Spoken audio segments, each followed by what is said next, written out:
Aujourd'hui, il s'agira de prendre du plaisir. On voit bien déjà l'étoile. Avec Sako. Ouais. Dans des périodes un peu cruciales ou importantes, les Sud-Américains sont un peu plus peut-être concentrés quelquefois. Donc les Tunisiens auront intérêt à rester vraiment bien en place, bien attentifs jusqu'au bout, parce que le match peut se jouer sur pas grand-chose aujourd'hui. Allez, un bon ballon pour Cardoso.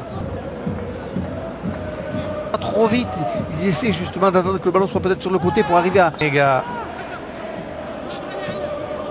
Cardoso, l'intervention du côté de Boca. C'est l'axe d'influence musculaire, j'allais dire. Est-ce que ça peut... Et continuer cette rencontre, c'est un peu dommage pour l'Étoile du Sahel parce que c'était face au phare de Rabat, il a gagné. Et la masse physique. Cardoso.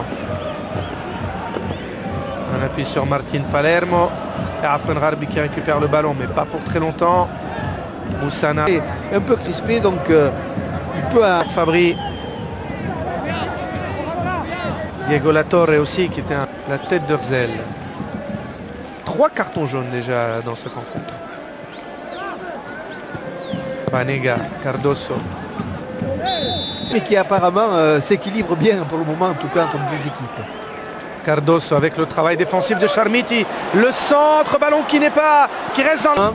Tout à base de passe, mais il y a le risque toujours d'être intercepté ou de faire une mauvaise passe. Et là, et ne veut pas dire marquer des buts. Ouais, c'est surtout où est-ce qu'elle se produit la possession. Si c'est dans votre propre camp, c'est pas très intéressant. Charmiti depuis le début quand même est vraiment tout seul en pointe, le milieu de terrain un peu loin. Les Japonais de Urawa Red Diamonds, demain à 11h30, ce sera sur les entrées de rencontre. Palerme. Lui aérien quand même, c'est pas sa qualité première, donc on va peut-être... Hier, c'est encore limite du côté de la défense centrale argentine. Et la relance maintenant, il y a de l'espace. Et il y a aussi Moussanari qui fait le boulot. Sabre fraîche, beaucoup de solidité. Morel pour Cardoso. Cardoso, le centre. On n'a pas trop vu Palacio pour le moment, alors que c'est un garçon qui normalement prend beaucoup les intervalles, qui cherche la profondeur. Donc c'est vrai que Boca doit faire des efforts supplémentaires pour réellement déséquilibrer.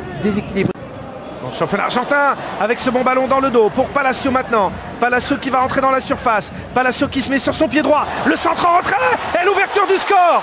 L'ouverture du score sur la première grosse occasion pour Boca. Et c'est Cardoso. Palacio, mais il n'est pas hors jeu. Et là par contre, on l'avait dit, Palacio joue très bien le coup à Cardoso. Et le temps que Herzl revienne pour essayer de contrer Cardoso, c'est trop tard. Il a armé et il bat Balbouli. C'est un peu dommage et un peu sévère parce que pour le moment on n'avait pas quand même vu réellement Boca. Mais bon, on laissait. Charmiti qui va faire l'effort, mais le ballon reste dans les pieds argentés de Boca. Ballon dévié par Saif Herzl. Mais il faut surtout, dès qu'on aura le ballon, qu'il y ait plus de participation, plus à l'envers de celle-ci. Il va certainement intégrer un attaquant peut-être supplémentaire, mais pour le moment en tout cas, il reste sur le... Cardoso. Palacio, qui joue toujours juste Palacio. Bendifala est son mètre 87. Il est sur le banc, Bendifala. Attention avec Banega.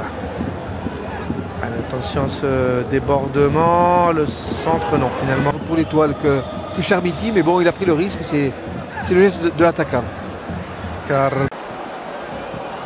Cardoso. Le tir de Cardoso. Il est de la part de Mohamed Ali Nafra. C'était la plus belle occasion de cette deuxième période.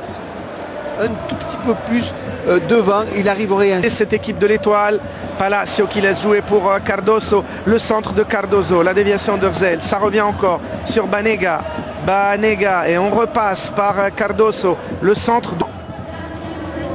Celui qui permet à Boca de mener, l'Argentin Neri Cardoso est remplacé par l'Uruguayen Alvaro González.